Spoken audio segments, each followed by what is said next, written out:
Hey everyone, welcome back to another episode of Lionheart Radio. I want to take a quick moment to remind you about the fast that we were doing, the fast challenge in 2018. On January 5th, we're going to do a 72-hour fast. And if you've ever been interested in some of the effects and some of the health benefits that you can get from fasting, things like improved hormone production, reduced inflammation, increased cell regeneration, things like that, then go ahead and sign up for the fasting challenge. We're going to all do it together on January 5th. We're going to send out support. We're going to actually have a support group so you can talk to other people who are going through it with you. As somebody that's done a prolonged fast, I can tell you that having a support group is everything. I've tried to do it with and without, and if you try to do it without, it's pretty hard to get through it successfully. On top of that, we've created a free ebook that by signing up for the fasting challenge, you'll also get access to that, exclusive audio content, and a host of other things. Go to lionheartrad.io and sign up for the 2018 fasting challenge.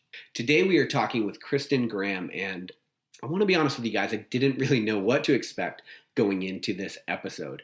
There are times where somebody builds a really big social media following, and that's not always indicative of their ability to talk knowledgeably about training or even for them to actually be able to perform, right? Because when you look at something like Instagram, it's a very visually oriented thing. So you never know whether the people that are really high level there actually know shit about competing or about success in life. But when you look at somebody like Kristen Graham, who has built a really big platform, you can't overlook the fact that she's been insanely successful in a multitude of different disciplines. I'm talking CrossFit Regionals, almost national level powerlifter, a Super League champion now. She was a National Pro Grid League member. This is somebody that takes on new sports and does really, really well. And so we do a good job at diving into kind of what the training is like, and then also the mindset behind approaching all of these new sports, all of the things she does, from owning businesses to fitness modeling to training, and how she tries to instill that approach into her daughter. And so Kristen has done a great job of building a life by her own design, and those are the people that I'm super excited to get on Lionheart Radio, because you get a candid look at the approach. And so without further ado, this week's guest, Kristen Graham.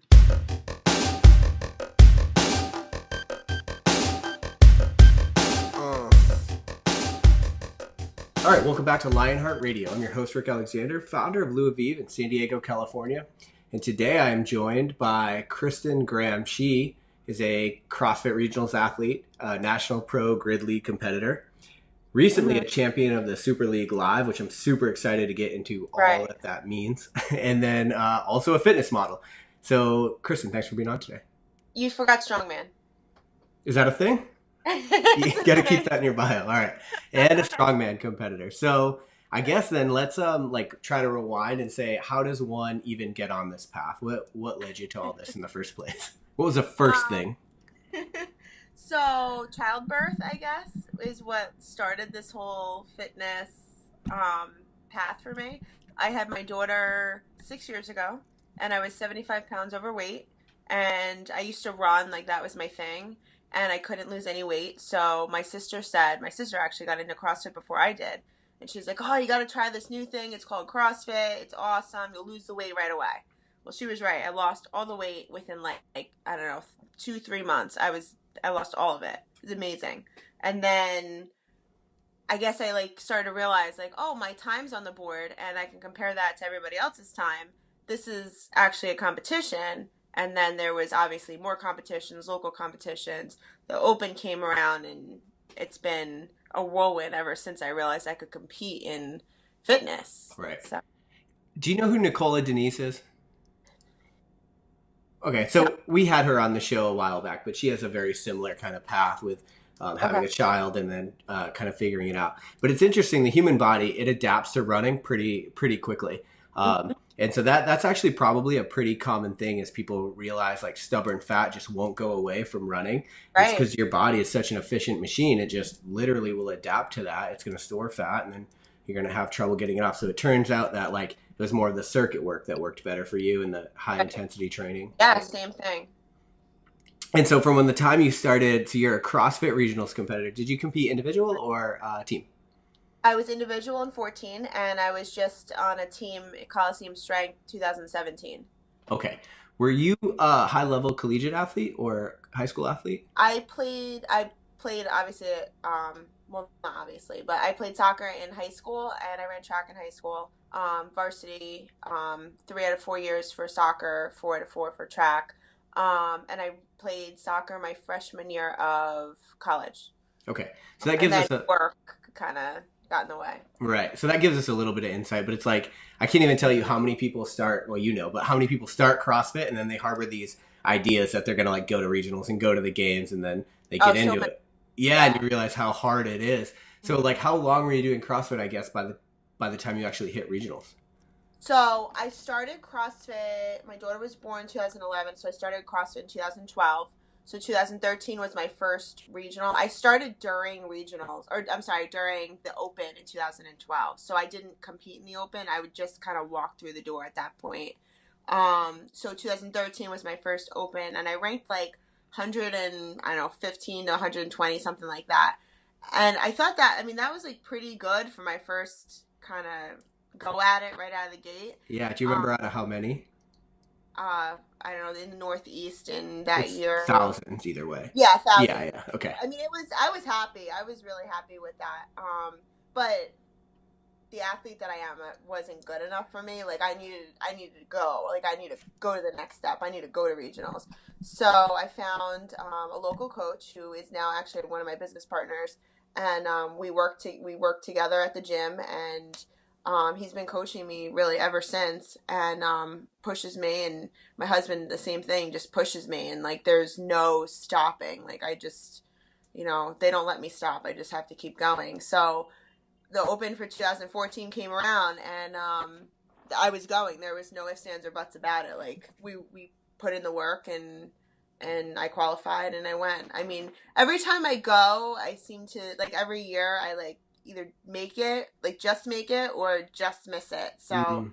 I'm definitely like at that level where like I'm definitely always like good enough. It's just did I cross the line or did I get held back from the line? So, Right, and it's like, well, did the workouts pop up in your wheelhouse? Like that's a huge factor, especially if yeah, you're kind of on the cusp. It's like if a right, workout pops in that you're really great at, that could put yeah, you over, vice versa. right, right. Well, I had gotten what did I get? Bronchitis 2 years ago, 2016. Um, that was like 2 years. So 14 was the old format for the Open and regionals and everything. 2015 they changed the game, so now only 20 athletes individually qualify for regionals, and that's when like I finished better than I did the year before, but the year before I qualified because it was a bigger group of athletes were able to go. Now they changed the game in 2015 so less athletes could go. So it went from like 50 to 20. So I missed the cut for that year. So then I worked even harder. And then I ended up missing it by one place in 2016. I got bronchitis. And I Mm. still competed in the Open. I didn't stop, but one spot I missed it. I was devastated. Yeah, so I will submit that getting one place away with bronchitis in 2016 is actually your fitness is actually probably markedly like Yeah. 100 times improved Uh, from 2014. yeah. Like it was what is it? Handstand push-ups, deadlifts, rowing WOD. That's like when I kind of got. Well, I started to get the bronchitis the week before, but it wasn't enough. Like the WOD wasn't hard enough to really like tax my lungs. When I started flipping upside down for the handstand push-ups, I finished that workout. I'm like, oh my god, I suck at handstand push-ups. Like I'm just this is something I need to work on, and I hit that. It kept coming up in my programming. My coach kept trying to make me do it, and I was like, no, like I just mentally like I can't wrap my head around doing it. Like I'm not ready, and I finally did it, and I did it with my team, prepping for regionals 2017. And or prepping for the Open 2017, and I destroyed it. So I was when it came up again for 2017 as the repeat WOD, I was stoked. Like I was ready for it. Nice. So Yeah, and yeah, and I'm suck actually being pretty good relative. at regular handstand push-ups. So Right, but even suck being relative. right. Because I think it's like it's literally like 0.001% of people that start the Open get to regionals. It's something crazy like Oh that. So, yeah, it's 1%. It's yeah, less than 1% less now. than 1%. Yeah. Yeah, and now with the new format for regionals this year, with only 4 people on a team as opposed to the six, that's gonna decrease the amount of athletes that go again. Yeah, every year that it's getting further and further away from people. For sure. So it's impressive for you to stay in the fight like that. Yeah. how many times, what does your schedule look like going into regionals, maybe from 14 to now? Like how long are you working out every day? How often? Well, so now, um, back in July, I started training for Strongman. So my training has completely shifted. I went from I don't care like how much I weigh, like it's all about like my output in CrossFit, whatever. Um, to now I got to cut weight and I have to, be at a certain like in a weight class now, and I have to produce so much of an output on certain weights for strongman. So I went from being able to eat to perform in CrossFit to now like I cut a lot of carbs out because you end up putting on weight with all the carbs. So I couldn't train for like I was training 4 hours a day at least in CrossFit, and Mm. then when I started switching gears to strongman, people kept saying like you can't strongman and CrossFit. Like just your body can't handle it because of the cuts and stuff. And I didn't believe it. I was like, no, no, no, I'm good. I got this. Totally have this. And the reality is, when the weights started to get heavy, I couldn't do CrossFit and Mm. strongman in the same day. Like I was trying to do like a morning session CrossFit, afternoon session strongman, and which was more weight like strength training based. But my central nervous system kept getting so taxed from the strongman that I started to realize like, all right, I'll WOD maybe hit like 3 metcons a week, and then I started to shift and do more strength components for each strongman movement. So my training went from 4 hours to maybe about 2 hours, a morning session, afternoon session, and one was strength based, and one like I'd hit either a metcon, or because I was cutting weight, I may have gone for like a 4 mile run just to burn fat. Mm. So I dropped 30 pounds. Competing at a high level of either of those things that's a lot of volume in itself, right? Oh So yeah, yeah, you have to kind of pick your battles when you start getting to a higher level like that, which it right. seems like Listen you to the figured. body. Right. Yeah, sure. You said you cut 30 pounds. 30. Oh God. So, and your strength has gone up. 40, 50, yeah, 30 pounds. Um, my strength has maintained, Okay. but because I cut 30 pounds, being like I weighed in for Super League this weekend at 131.8, and I was at like 160 pounds for regionals in what was regionals end of May, early June. So I cut 30 pounds in, I guess, like 6 months in total. And I've maintained my strength. So Nice. I hit a 210 clean and jerk the other day, and I haven't done any ollie lifting. I did the Wadapalooza qualifiers, and that was the most ollie lifting I've done since the summer, really. So I was happy at 210 at 130-pound body weight. Yeah. I'm pretty happy with that. Yeah. I So think a lot of people would be I don't happy know. with Maybe that. I'll jump into ollie lifting next. Who All knows? right. So, what do you like the most then out of, or I guess between strongman and CrossFit, what do you like more? um, it's tough. I was at nationals and I was in fifth place going into day two, and I had one bad. I had the yoke carry, and the moving events are different from all the other events. They're more challenging and definitely going to benefit somebody that's been doing this a while. So I went into the yoke carry and I bombed it. Like I'd never been more disappointed. And I thought for sure after day one, I'm going to the Arnold's. Like I'm going to compete at the Arnold's, the Yeah. strongman. And I've been doing this for 2 months. This is crazy. And I looked at my husband and I said, the Open is during the Arnold's. And last year I went with one of my spot with Rogue American. I went to the Arnold's and I was able to still compete in the Open and do an event at the Arnold's, and I was fine. I was able to multitask and do it. But this year I was like, you know what? I'm going to compete. I have this chance to compete at the Arnold's during the Open. I was like, I'm not going to do the Open this year. Screw it. Like I'm all in strongman. That's it. But I didn't make it, so I guess I'm doing the Open. Are But you gonna keep trying with strongman? yeah, actually, ironically, I just signed up for my next competition. It's in February. It's like the second week of February or something out of Pennsylvania. So yeah, and that's going to be a 132-pound weight class. So it's Mm. USS. So So, what kind of advice do you have for people that are maybe doing CrossFit and want to venture into strongman? Because that was actually the transition that I made back in like 2015, I think, and hmm I went the other way. I went from strongman to CrossFit. okay. But CrossFit tends to be such a punishing sport. Like you're suffering a lot. And with strongman, I felt like it was like almost all just awesome. Like you get to eat. Like for me, I was going up a weight class. I was like, I get to eat a lot. I get to Yeah. just lift as heavy as possible. But what kind of, I guess, advice do you have for people that are making that transition or would like to? I don't like gymnastics. I'm actually this morning. I took my daughter has a gymnastics class this evening. In the morning on Wednesdays and Fridays, I take a gymnastics class myself because gymnastics. If I suck at anything in CrossFit, it's the gymnastics. My strict hands and push-ups are not what they should be. My bar muscle-ups have now become pretty solid, but that's always been something I've struggled with. So my belief overall is like if you stop learning, you start failing. So I always try and find something to make myself better. But all this time, I'll like training for strongman, I've been doing all these like little things like gymnastics, trying to get better at CrossFit. And I hate gymnastics. I totally do. So strongman for me was like, wow, I get to still do clean and jerks on an axle bar or like on a log, but I get to do the clean and jerks. Deadlifting's my jam.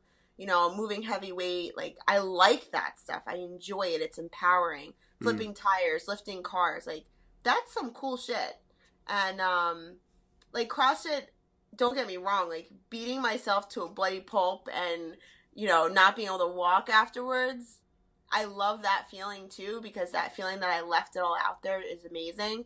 But the empowerment that I get from doing strongman, and I hate to say, like doing the things that I'm good at, like taking that part of CrossFit away, that gymnastics, and like leaving it on the side and doing like the strongman component, the strength training component, and I rock at that. Like I've always been good at moving weight, so to just be able to do that, like if I could say anything to anybody that's, you know, struggling in CrossFit on the gymnastics end, like jump ship, like go to strongman. It's, you get to do what you love to do, and there's nothing more empowering than being lifted up as opposed to just being beaten down every day with something that isn't making you happy anyway. Yeah, for sure.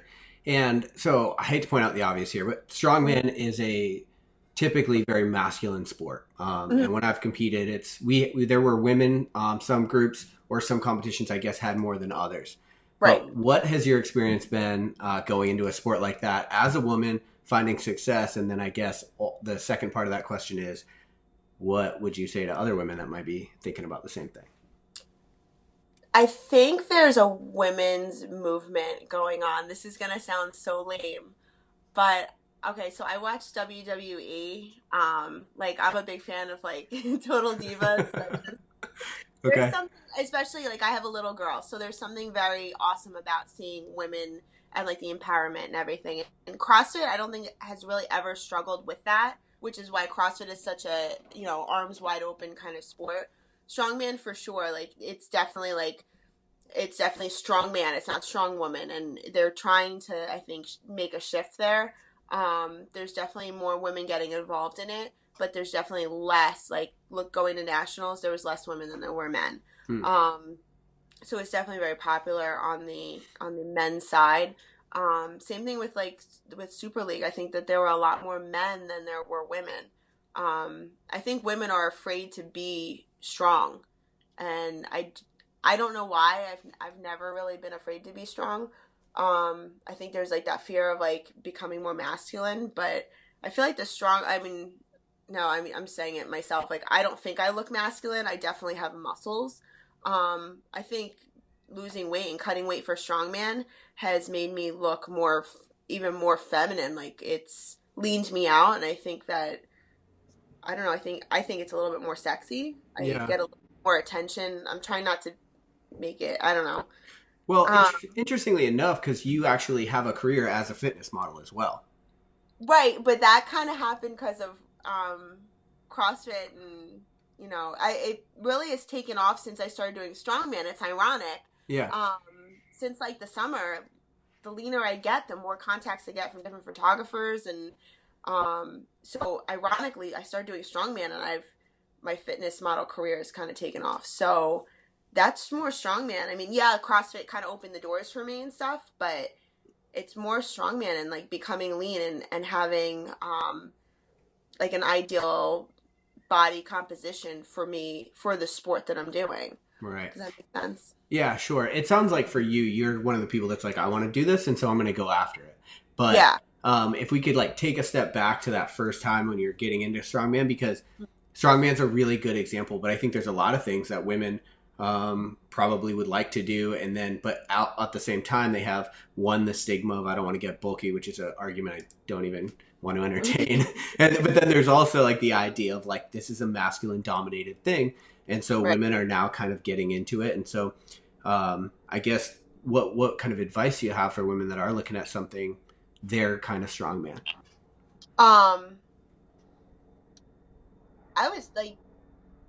I went to starting strongman seminar. We do a strongman class at my gym. I did like the CrossFit strongman cert.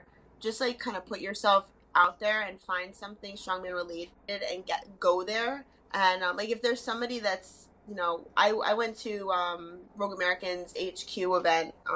Rogue American is one of my sponsors, and they had a grand opening this summer, which is what made me do the strongman.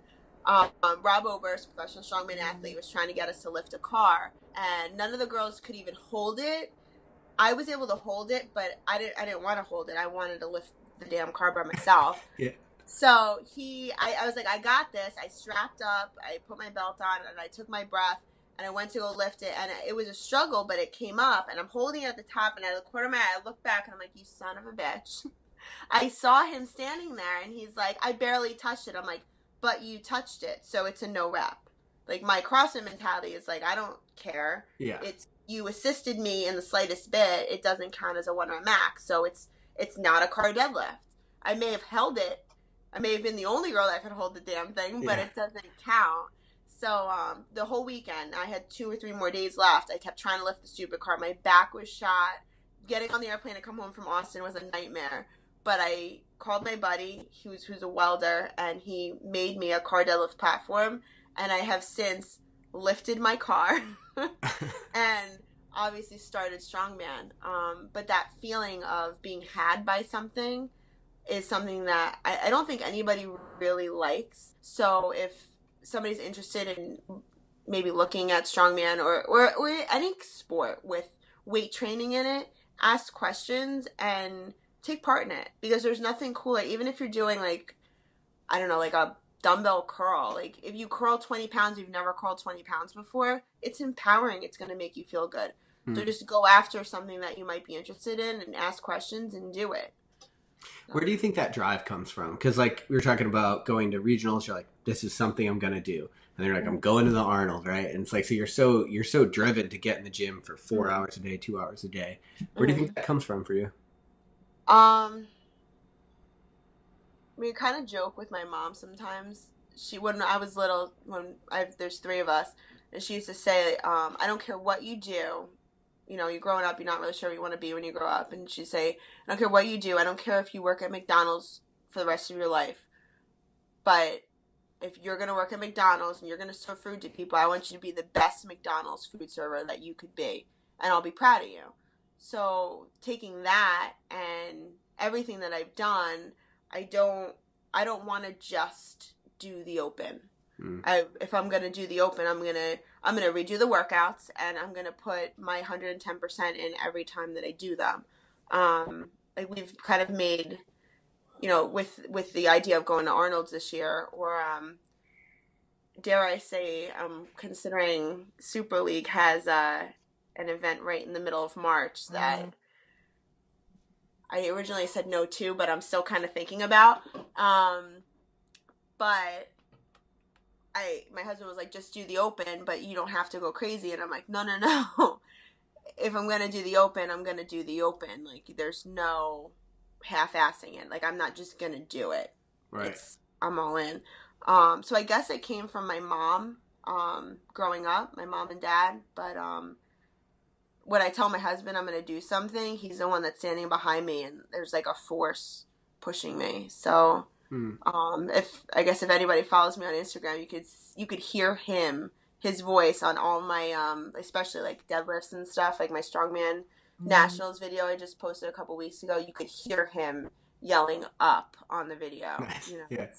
it's like, it's ridiculous that like, and you could hear that noise. It's almost like I stand up every time he says something.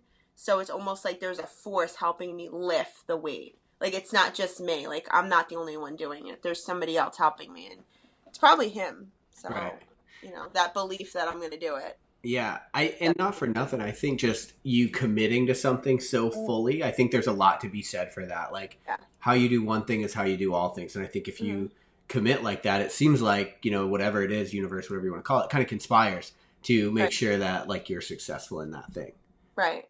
when you're that committed. So Yeah.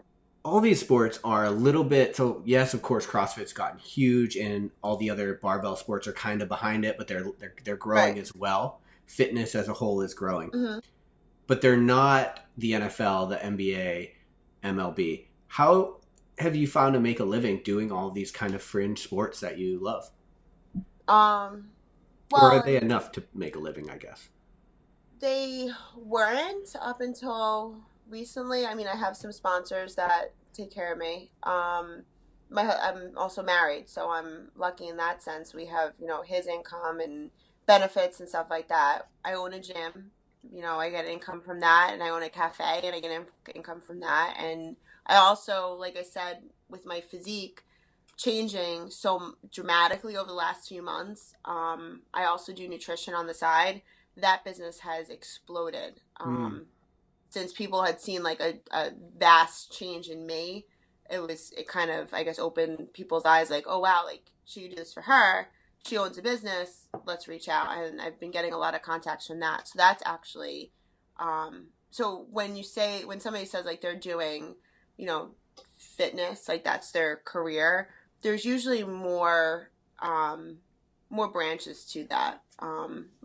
Like I said, the gym, my nutrition business on the side, and sponsors help too. So, Right. Have you always been business minded like that? Like capitalizing on opportunities as they present themselves? Oh yeah.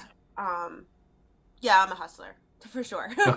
Okay. Yeah, I don't stop. And that's one thing, like when people say, I don't have time to go to the gym. Like I was always that 5, 6 o'clock in the morning, like go to the gym and then go to work. And then before I had my daughter, I would go back to the gym, or I guess now since I'm more intense, I go back to the gym regardless. But I was always there. I was always at the gym first thing in the morning. And then that would drive me the rest of the day. So I would be bright-eyed and bushy-tailed, walk into the office. I ran a budget for the Department of Banking Insurance for the state of New Jersey. So I was a government employee. And I ran a budget. So like, I like to say I have a couple brain cells to rub together. It's what like let me know that, I ran my budget at home, and I said, I looked at my husband, I was like, we're going to be okay. Like I could totally quit my job. Like the time is now. Like if I'm going to do it, I got to do it now. I can't wait 5 years and say like, oh, maybe the stars will align. The stars are aligned. Like this is it. Right. We're going all in, or we're just not going to do it. So the fact that I have a couple brain cells to rub together helps. it does. And every time I went to work after working out, I always had that. You have energy. There's a level of energy that you have, and I think that it comes from training and a healthy diet and that lifestyle, that like your go from like 5 o'clock in the morning. You don't just stop. Like you don't just crash if you're doing everything right. And I think even like being like I was a manager, and the people that were working for me, you could tell it. The people that worked out, that did something or like had some kind of energy, they worked out in the morning. And then you had other people that were just kind of like going about the day and couldn't function till 11 o'clock when they had their morning coffee. There's a difference between those people. Like I functioned when I walked in the door at 8 o'clock in the morning, I functioned. A lot of people don't until they get that cup of coffee. Like there's a difference between me between those people. right. But that's what I always tell people, like, go to the gym in the morning. Don't make the excuse that you can't go. If you can find time, go, because you're gonna have the energy, and it's gonna drive you in everything that you do. Not just the gym; it drives you everywhere else. It's like it falls everywhere. Yeah, no, you hit on some really good things I kind of want to unpack there, because I've noticed the same thing. It's like for a decade of my life, I literally could not talk to people before coffee. Like I need you to not talk to me. I need you to not be in my life. Just wait for me to drink this. And since I've like transitioned to like running my businesses full time and doing these things, I literally, and it sounds crazy, but it's like that Gary V. He like wakes up and he's ready to go. That'll happen when your shit's aligned, when you feel like Yeah. you're aligned with your purpose. Mhm. But the other thing that you mentioned there is that you saw the opportunity and you're like, now is the time we jump. Mhm. Um, that's important because I don't think enough people recognize that. They keep waiting, like, just I gotta be ready. I gotta wait till I'm ready. And for you, Right. it's just a moment of like, no, let's make this a thing now. Yeah. Was that a difficult decision, or is it your husband is kind of like behind you Oh 100%? God, no, Let's do he's so this.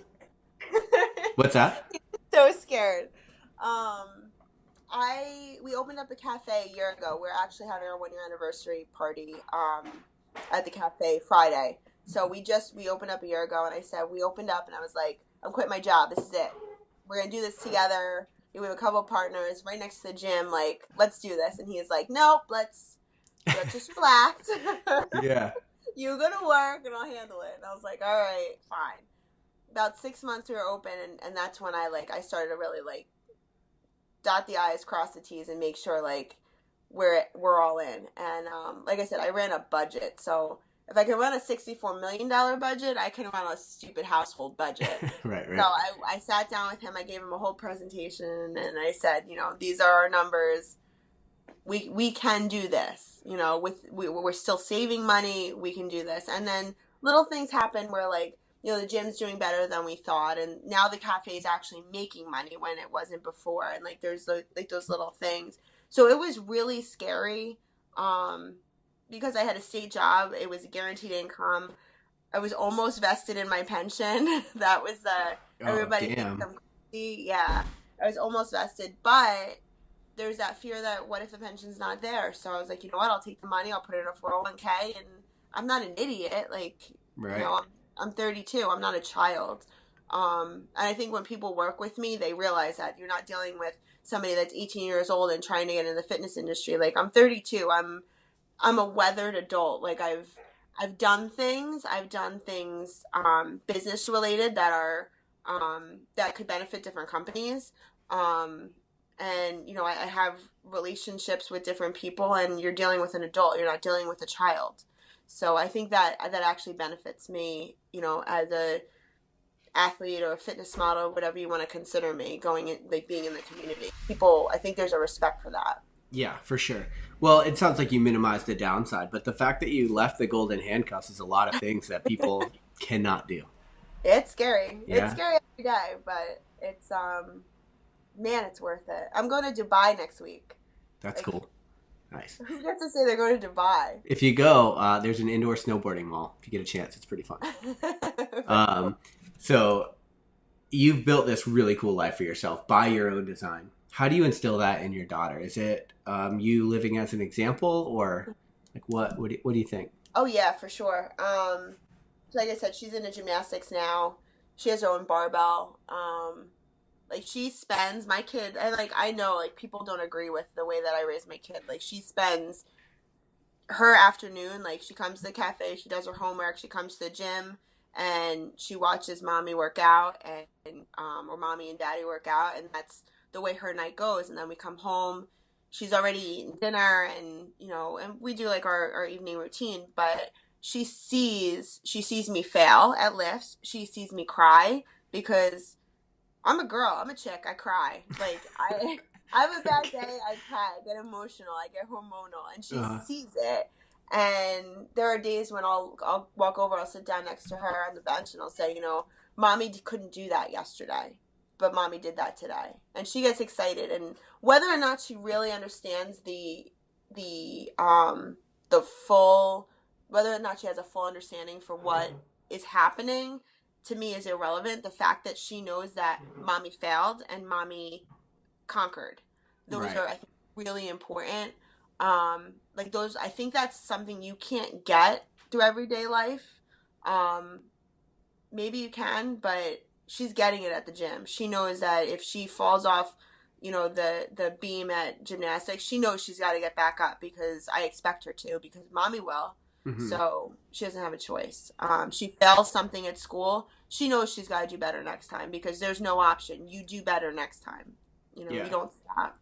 So, and I use it for math practice. She'll put a barbell I'll put a barbell in a rack and I'll say, do 3 plus 3 squats. And the kid goes over and does 6 squats. And I'm like, yeah, you're badass, kiddo. Like, so Yeah. you can use the gym for different things. So I don't know. I love it. I think it's great, Yeah. but I know people don't agree with it. I think it's great. Well, good news is our listenership, I'm sure, agrees with it. But the barbell is it's a great like synonym for life, right? I mean, it's just Yeah. you get to see that failure. And again, maybe it's not this thing where she sees it and she's like, "Oh, light bulb aha moment," but it's like you just put these pieces and you start equating Right. failure's not a thing, it's not a death sentence. It's just a thing that we go through to get better. Yeah. You know, and that's Yeah. huge. Yeah. So, what is Super League? I keep seeing it everywhere. I think people are getting excited about it. What is it? Super League is it's pretty incredible. I sent out a message. They say like, reach out if you're interested in doing it. So I reached out and I was like, what is Super League? And Jay Jung got on the phone with me. He's the CEO of Super League, and he was like, can you get on a call with me? I was like, yeah, sure. So I guess he liked that I was like in CrossFit and Strongman, and we kind of talked a little bit. And then I went to Vegas for Strongman for Nationals. And I sat down with his crew, and we kind of talked a little bit. And I left, and I wasn't really sure if I was gonna do it or not. Like, it sounded really cool, but I didn't really get the feel that they like definitely wanted me. Like a week later, I got a text message from the athletic director saying, you want to go to Montreal. So I was like, okay, I got to get my passport. I had to get it for Dubai anyway. So I got my passport and I got signed up, and I knew I had to make weight. So I was already used to that from Strongman. And so they have a physique component on day one. So they take like your measurements, your body weight, and they compare, which I'm not used to. Like, I have no idea how I stack up against bodybuilders. Their bodies, their physiques are absolutely mind blowing. So we were laughing on day one because I'm standing in the room and they're trying to get my measurements. And I'm like, I don't know how to flex. Yeah, right. I have no idea. They're like, chest up, shoulders. I'm like, I got nothing. Like, so they had to do my measurements like 100 times because I couldn't figure out how to stand the correct way.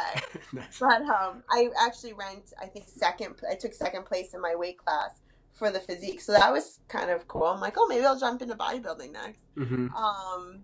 And then day 2 is you get an output score. So that's like the thing that I was most interested in. So they did 8 movements. There were barbell back squats, lat pull down, or it was a crucifix pull, but it's like a lat pull down, Viking press, if I'm saying that right. It's on a machine and you press. Bicep curls, suicide rows, flies, which to me was like so bizarre, but they had actual standards for them.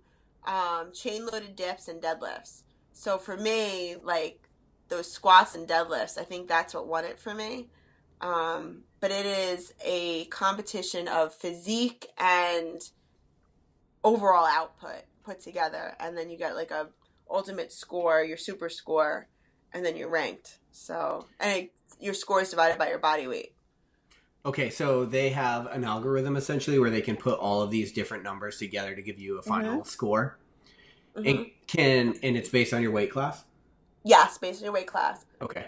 And can anybody sign up for this, or is it invite only? It seems like it's invite. Yeah, it sounds like anybody can sign up. Yeah, I don't know that they were turning anybody away. It looks like they put their pros in. Like there are people that have done this before, so like they'll definitely compete. But it looks like, to me, it looks like anybody can compete. Yeah. How often are they doing them? There's another one coming up in Dallas in January, and then Austin, or maybe I'm backwards. There's Austin and Dallas. One's in January, one's in March. And then I know that there's one in Vegas. The World Championship is in Vegas at Olympia. So I'll definitely be competing there. I'm just not sure about the other 2 yet. Okay. And so you became a champion. Do you have to defend your title, or is it there's a champion at every location? So I don't know a ton about how this is working yet, because I would assume I have to defend my title. but they had, in Super League 1 and 2, they had different movements. So they had like the Arsenal squat, which if you're squatting in a machine, you could squat more than if you're squatting with a barbell. Same thing with the deadlifts. If you're deadlifting in a machine, you're probably gonna deadlift more than if you're free, like doing a conventional deadlift. And like chain loaded dips, you're gonna be able to do more assisted dips than you are chain loaded dips. So when you get your super score, dividing like those weights divided by your body weight is gonna give you a different score. So on there, they have an app, which is great to kind of track it, although it kind of pisses me off because now I'm like, I think ranked 7th out of everybody in my weight class. Meanwhile, I'm the interim world champion right now. But it's because my score is based on actual back squats and conventional deadlifts and, the chain loaded dips. So I'm actually doing the dips. So my score, or the score, I guess, from here on out is going to be, there are standards that have to be upheld. You have to meet, movement, range of motion requirements, which they didn't have in the past. So now we have that, and then the movements are a little bit different. So because of those big changes, they didn't tell us ahead of time. They told us like the day of that whoever won their weight class would be the interim world champion and would receive their pro card. We weren't even supposed to receive our pro card on Saturday, but we ended up doing that too, which was a nice surprise. I thought I was just competing for a chance to compete at Olympia. So I was happy with that. Yeah. Did you like it? Do you see it growing? Oh my God. It was incredible. Yeah, I definitely see it growing. Especially with bodybuilders. Like a lot of times, like I have a few bodybuilding friends, different people, like figure and physique, and they're afraid to build on their strength because if your hamstrings get too big, it's gonna mess with your size. Ratios, things aren't gonna be right. The things aren't gonna be so symmetrical and stuff. And to me, I'm like, are you kidding me? Like, God, if you tell me I can't deadlift 400 pounds because it's gonna make my ass look a certain way, like, you can go to hell. So, right. But they're afraid of that kind of stuff. Like, God forbid they do an extra rep because they might not be quite so symmetrical or whatever.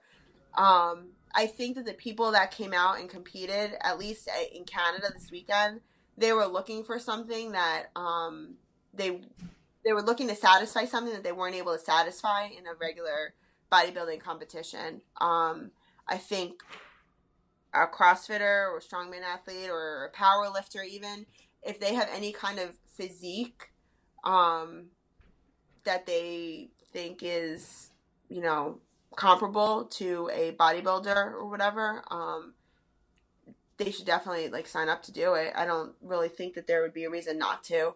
The difference between that and CrossFit, though, it was a totally different stimulus. Like, I was like I was overloaded. My nervous system was completely overloaded. It's like literally 48 minutes of straight heavy lifting. Okay, because some of it's max reps, right? It's all max reps. Okay, so it's not max 1 rep, it's max reps in a certain time period? Yeah, 12 reps at every movement. So, and like you're supposed, like the goal is to hit 12 reps and have that be your, like, that is my 12 rep max. I couldn't do another rep. I couldn't put any more weight on. Like, that is my 12 rep max. Is it always that way? Like, yeah, there was like, at one point, I think I did like 11 of my presses or something. Like, there are times when you're not going to hit the full 12, so you'll get credit for the weight that you lifted. But the goal is to hit 12 and get as much weight as possible. So what they're looking for is how much total weight can you move over 12 reps and 8 movements over that 48-minute period, because you get 6 minutes at each movement. Oh, Jesus. Sounds like a math problem. Oh, my God. Like, it was... Like, I was blacking out. Like, there were times, like, I couldn't even, like, just the back squats. I finished the back squats, and I was like, I think I'm going to squat, like, 200 pounds. Like, I think I'm going to get close to that. I come out... They do the intro, which was so cool. So I come out, and my husband's like, you got to hit 2 1/4. And I'm like, are you out of your mind? Like, I failed at that when I was practicing the movements last week. Like, there's no way. And I put 2 1/4 on, and I ended up hitting it. And if I had more time, I probably would hit more. So Just so pumped up. Yeah, like once the adrenaline kicks in, and that's like any CrossFit competition, any competition you do really. Once the adrenaline kicks in, it's like another game. That hurt me in Strongman. When my adrenaline kicks in, I get those blinders on, and it's hard to watch somebody call you for like a good rep. So when you're doing Strongman, like, and you're standing at the top, and you have like a log standing overhead, it's like, well, I think I'm locked out, but the guy in front of you didn't tell you you're locked out, and you bring it down because you got those blinders on that you're used to from CrossFit. That's when you start to feel that, like, oh no, what did I do? Right. So, but in this, it was okay to kind of have the blinders on. Like, I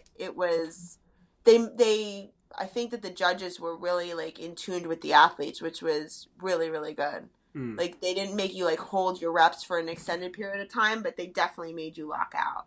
Really? So Okay. it was cool. It was good. I was impressed watching videos from SL1 and SL2 compared to this one. They definitely were more strict with the movements. So okay, it was cool. Yeah, that's one of the few negatives I've heard about it from the first one was they're like allowing you to like bounce weight in the movement standards. But... Yeah, you weren't allowed to bounce weight in this at all. You had a 1 Mississippi, and the judge counted. The judge literally counted, like, if you were to pause, like, I know there are times, like, I'm doing back squats, I might do like a 5x5 and I'll hit 3 reps and I'll pause and I'm like, oh shit, this sucks. And then I'll go back down, and that would have been I would have been no reps, and that would have been it. I would have had to start my set over. So if you got any more, they counted 1 Mississippi, and that was it. So you had to be on your way back down, or that was end of your set. So you got credit for what you hit, and that was it. So they were strict. They were pretty strict with it. Yeah, it'll be interesting to see who ends up doing better, the people from more of a functional fitness background. Because once you get to a high level of like CrossFit, those dudes look like they're about a week from stepping on stage anyway. Well, and girls, right? Well, so ironically, I was trying to figure out, one of my scores wasn't awesome for the physique component, and I think it was my upper body compared to my waist. Your waist actually has to be really small to do well. So I was trying to figure out, like, the math wise, you actually have to have like big biceps and a tiny waist. So, biceps and shoulders were added together, and then divided by your waist, which is what gives you, I believe, your Delta 1 score, which is where I think I scored like a 79 or an 80, which was like my worst score in that whole component. And I was trying to figure it out, and I'm like, so I need to like jack up my shoulders or shrink down my waist. And a lot of the girls had these tiny little waists because that's what they look for in fitness, in, I guess, the figure kind of competition. World. Right. But I don't have that because in CrossFit, my back is jacked as fuck. So can I say that? Oh yeah, this isn't CNN. Say whatever you want. But like my back muscles are huge. Like, even like around my waist and stuff, there's no way I can get my waist down any smaller. So in order to increase that score, I'm going to have to jack up my biceps and my shoulders. So I think that there is a little bit, like, when you're looking at somebody like a CrossFit athlete, our cores are so strong and so built up.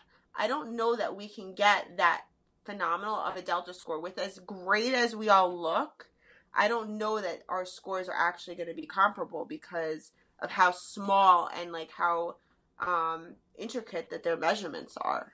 Yeah. So does that make sense? Yeah, for sure. That's interesting.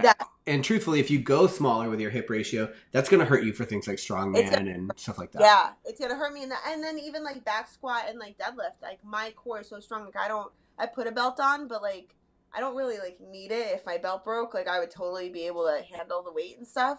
But I think if I had like less of a core, I think I would struggle there too. So the core is important. I don't know if I would forego my core, but right. I would jack up my biceps a little bit, maybe do some more curls. Yeah, well, I think that might be the way, because like when you talk something like yoke walk, small waist is not going to help you there. No, not at all. And that's one thing I noticed. Like when I started Strongman, my waist literally got bigger. Yeah. Yeah. Sure. Is it drug tested? Super League? Yeah. I don't know. Okay.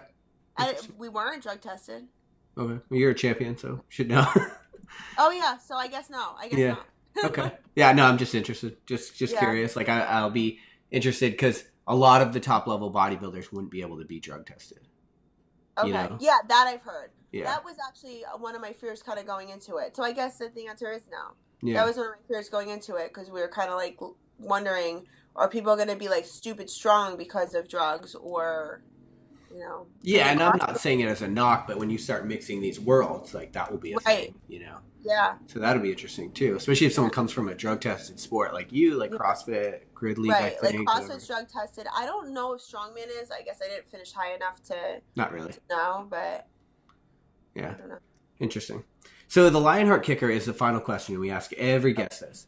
If you could give blanket advice, or guaranteed everybody in the world would hear it, they might not all do exactly what you said, but they would definitely hear your words. It would be translated to every language.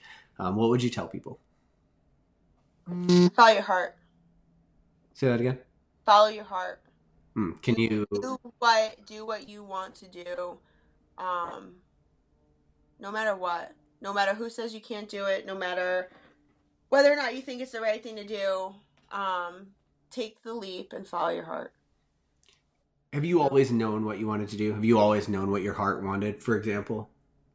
Because I think there's a lot of people that are like, well, I like working out, or maybe I like this, but it's like, how do you kind of foster that conviction to know, like, this is going to be my thing. This is what I want to do.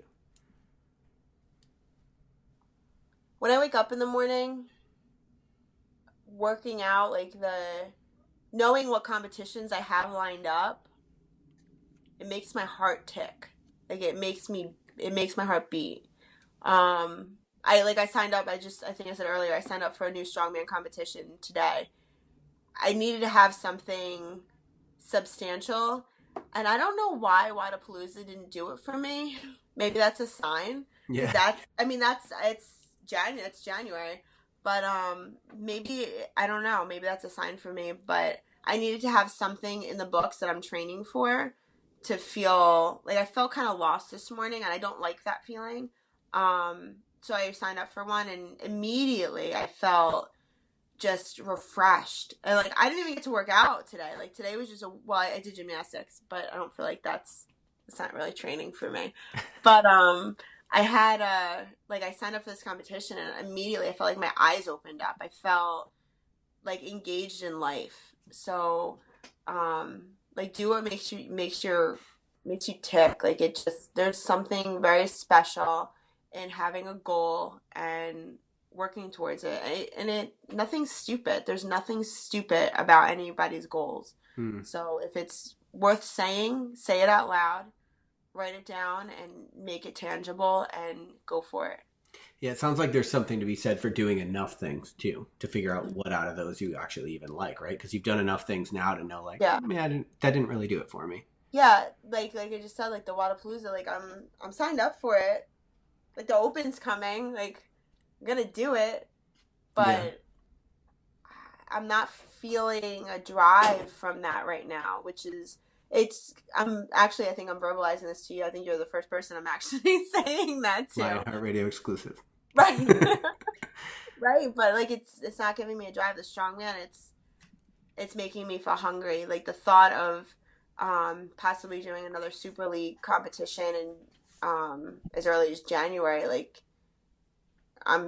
makes me hungry. It makes me think like, yeah, like let's defend the title. Like fuck it, let's go to the next weight class down and see. Like I almost qualified for the, what is it? I think it's angel weight, featherweight, lightweight. Mm-hmm. So the next one down at featherweight, fuck it, maybe I can hold 2 titles. right. Hell yeah, why that's not? cool. Why the hell not? So that's the kind of stuff like that.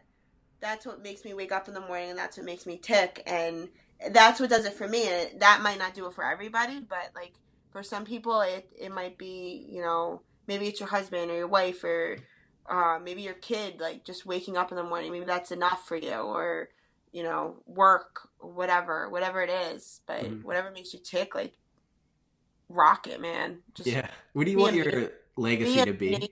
At it. When people think of you, what do you want them to think about?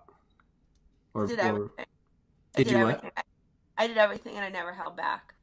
That's what I want to be remembered for. I think you're doing it. I think you're nailing it. Yeah, I think that's fair. Yeah, for people that are listening to this and they want to follow along with your journey and support what you're doing, where's the best way for them to do that? Well, I just found out in Armor, my supplement company, they're going to be doing a Ask Kristen. Um, I think I'm going to be splitting time with Dave Paderak, but we're going to be doing like they're going to be able to send in questions, so I'll be answering questions weekly on Instagram Live. So that'll be cool on In Armor. But my Instagram is kgramsfb. My website nutrition counseling is kristengraham.net. Um, yeah, I'm all over Rogue American, so Perfect. definitely buy my coffee. Yeah, we'll link all of those up in the show notes Yeah. of this episode. So if people that are driving, you just wait and go to lionheartrad.io and we'll have it there. I'm super excited to find out how many sports you end up dominating in the next 5 years. Thanks for being on, Kristen. I really appreciate it. All right, thanks a lot. Perfect. Thanks, guys. Bye-bye. Thanks for listening to Lionheart Radio. I hope that the information from today's show will make you fitter, happier, and healthier. For the show notes of this episode and every episode, head to www.lionheartrad.io.